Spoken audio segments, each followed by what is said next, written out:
Please subscribe my YouTube channel for more informative videos. Electronic solution.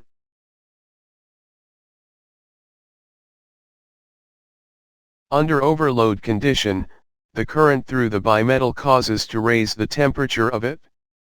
The heat generated within the bimetal itself enough to cause deflection due to thermal expansion of metals.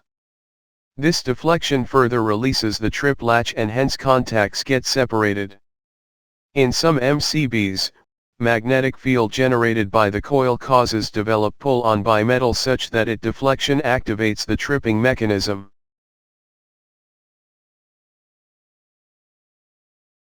Under short circuit or heavy overload conditions, magnetic tripping arrangement comes into the picture.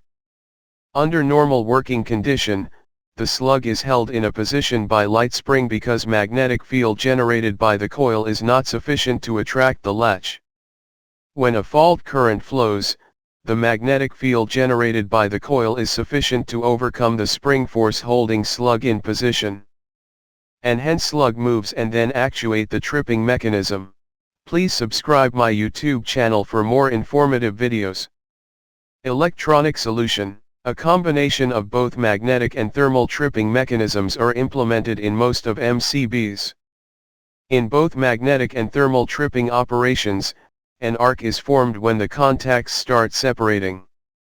This arc is then forced into arc splitter plates via arc runner. These arc splitter plates are also called arc chutes where arc is formed into a series of arcs and at the same time energy extracted and cools it.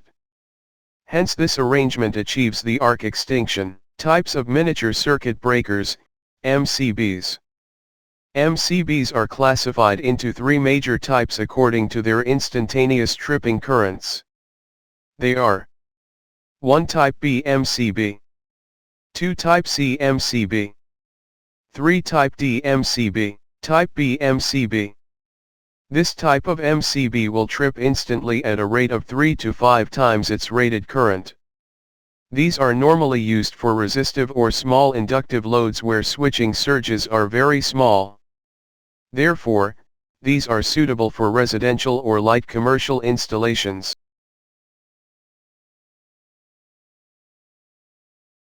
Type D MCB.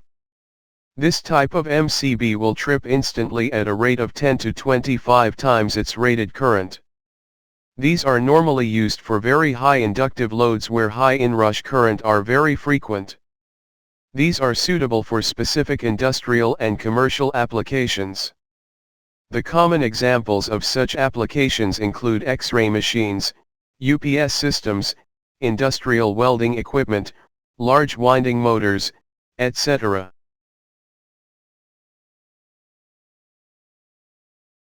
Please subscribe my YouTube channel for more informative videos. Electronic solution.